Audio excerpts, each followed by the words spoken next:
많은 사람들이 깨어나고 있으며 깨어났다고 주장하기도 합니다. 과연 그들이 깨달은 것은 무엇이고 무엇을 내려놓았으며 그들이 실체라고 부르는 것의 핵심은 무엇일까요? 비이원성에 대해 이야기하며 다양한 나라에서 세션과 수련회를 진행하고 있는 파멜라 윌슨은 세도나 메서드를 통해 감정적 폭풍을 가라앉히고 로버트 아담스를 통해 침묵을 경험하며 닐람과 그 도반들을 통해 돌이킬 수 없는 그 자리를 경험하게 되었다고 합니다. 오늘은 지금 여기 24-3호와 24-45에 실린 파멜라 윌슨과의 인터뷰, 침묵 속 생명의 내밀한 지성 1, 2부를 정리해서 들려드리겠습니다. 뭔가를 응시하거나 휴식하거나 호기심을 품고 있을 때 당신이 알아차리고 있는 것에 좀 더 오래 머물러 보면 생명의 모든 형태와 기능 속에 현존이 있음이 분명해집니다. 모든 것에 생명을 불어넣고 있는 지성을 알아차리게 됩니다. 제 기쁨은 모든 움직임과 형태, 그리고 삶의 모든 놀라운 독특함과 다양성 속에서 현존이나 침묵 또는 지성을 인식하는 것입니다. 저는 모든 정보와 지혜가 침묵 속에 저장되어 있다고 봅니다. 모든 답이 거기에 있습니다. 우리는 그저 호기심과 질문을 통해 생명의 심장이 생명의 지성에 가닿도록 하는 것뿐입니다. 우리는 보통 일상의 모든 것들이 좀 더 쉽고 편안해진다면 그때서야 비로소 우리도 쉴 수 있다고 생각을 합니다. 하지만 제 경우는 반대입니다. 저는 내면에서 휴식할 때 삶이 균형을 되찾습니다. 그래서 지금까지 저의 모든 창조적인 활동과 영적 수련은 삶을 정리하고 조직화해서 보다 평화로워지기 위한 노력의 일환이었습니다. 그리고 평화를 발견한 스승들과 함께 명상함으로써 근본적인 평화를 찾았습니다. 편안히 휴식 중인 사람들과 함께 명상하면 저절로 그렇게 됩니다. 우리는 사랑하는 것들과 하나가 되니까요. 뛰어난 음악가들이 음악 자체와 하나가 되는 것처럼 말이지요. 평화를 사랑하는 사람들은 평화와 하나가 됩니다. 그렇기에 헌신과 존중이 매우 중요합니다. 닐람의 스승 파파지는 사람들로 하여금 내면을 들여다보게 하고 모든 것을 헌신과 감사로 접하도록 합니다. 그리고 가슴이 되어 가슴으로서 머무르게 합니다. 비어있음의 중심, 열려있음의 중심, 혹은 생명의 중심으로서 말이지요. 이것은 내적인 고개 숙임과 같습니다. 그래서 뭉쳐있던 것들이 모두 이완되고 열리고 확장됩니다. 그것을 침묵이나 생명이라고 볼 수도 있습니다. 매우 간단해요. 그저 내면을 향한 존중입니다. 저는 21살에 명상을 시작했고 이후로 안 해본 것이 없습니다. 요가와 다양한 영적 테크닉을 시도했어요. 초월 명상, 70년대에 유행했던 자아 실현, 또 세도나 메서드도 해봤습니다. 그러다가 로버트 아담스를 만났을 때 평화는 이미 내 안에 있다는 것을 발견하고 크게 놀랐습니다. 로버트 아담스를 만나러 갔는데 처음 그의 방 안에 들어갔을 때 바로 고요한 평화를 느꼈습니다. 평화가 방에 가득했습니다. 숲이 평화로 가득한 것처럼 그렇게 평화로 가득했습니다. 사람들과 함께 있는데 마치 숲속에 있는 듯한 경험을 한 것은 그때가 처음이었습니다. 몸과 가슴과 마음이 모든 것이 이완됐습니다. 세도나 메서드를 했을 때도 그런 평화를 경험하긴 했지만 노력을 많이 해야 했어요. 하지만 그 순간에는 아무런 노력도 하지 않고도 평화를 느낄 수 있었습니다. 그는 언어 사이의 공간으로 초대했습니다. 나는 그 언어 사이의 공간으로 들어갔고 그 안에는 평화만 있었습니다. 그 순간에는 오직 침묵뿐이었습니다. 내가 원하는 것은 그뿐이었습니다. 그리고 내 마음의 소리를 들었습니다. 깨닫든 말든 상관없다. 내가 원하는 것은 남은 평생을 이 고요 속에서 그저 사상의 고요 속에 앉아있는 것, 그것으로 족하다. 그렇게 영적 추구마저도 휴식에 들어가는 느낌이었습니다. 그러나 이때도 나는 여전히 내가 파멜라라고 생각했고 로버트 아담스의 침묵 속에서 쉬고 있다고 생각했습니다. 그러다가 후에 닐람과의 sak상에서 나도 없고 남도 없고 분리도 없고 그저 침묵만 있다는 것을 발견하게 되었습니다. 어느 날 닐람을 태우고 삿산 장소로 운전해서 가는 중에 닐람이 이야기를 하나 들려줬어요. 닐람의 기공 스승에게 깨달음이란 무엇입니까? 라고 여쭸는데 이런 답을 들었다는 것입니다. 짐을 지고 산을 오릅니다.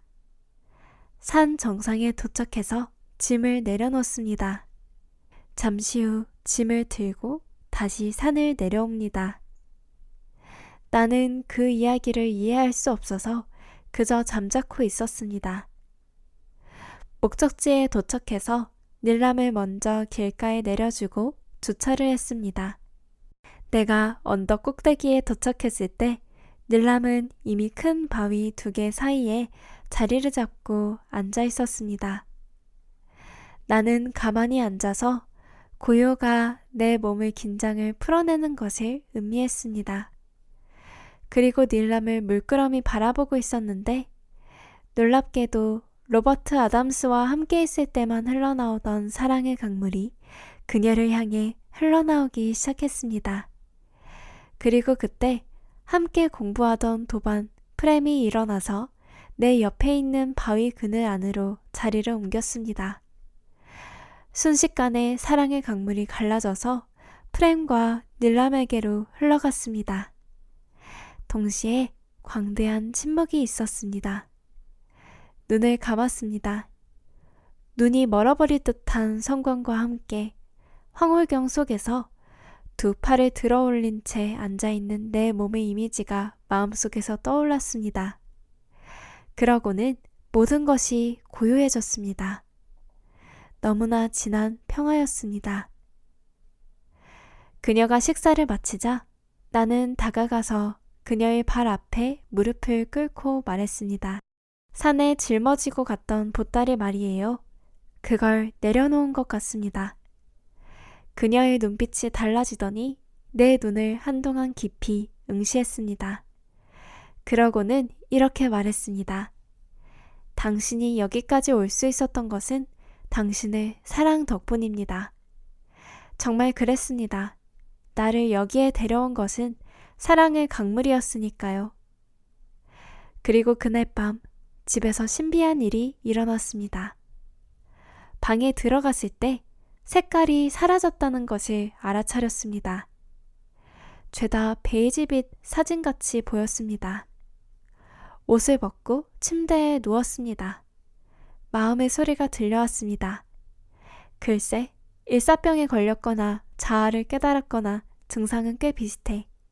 하지만 이 평화가 내일 아침에도 그대로라면 그러면 맞는 거겠지?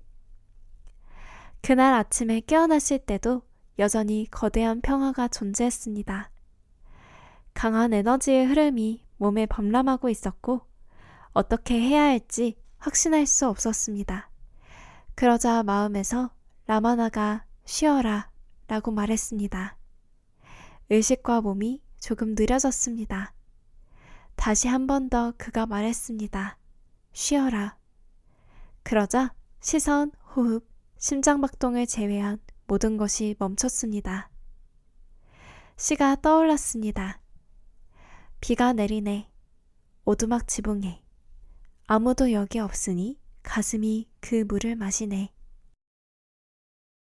그 경험 이후 나는 파멜라가 아니고 내 과거도 아니고 이 몸도 아니고 마음도 아님을 알아챘습니다.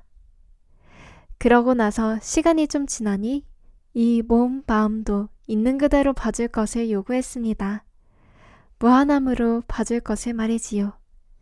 이것은 매우 놀라운 일이었습니다. 영적 전통에 의하면 나는 몸도 아니고 마음도 아니고 형태가 없는 것인데, 내가 발견한 것은 몸도 형태가 없고 마음도 형태가 없고 모든 것이 형태가 없다는 것이었으니까요. 몸과 마음은 형태가 있기도 하고 형태가 없기도 합니다. 다시 말하면 몸은 침묵으로 이루어져 있다는 뜻입니다. 그리고 마음 또한 침묵과 지성으로 이루어져 있습니다. 나는 우리 모두가 같고 동일하다는 것을 알아채고 놀랐습니다. 모든 존재가 본질적으로 동일합니다. 삶은 굉장히 단순합니다. 그 이후에도 굉장히 많은 알아차림들이 있었고, 알아차림은 지금도 지속되고 있습니다.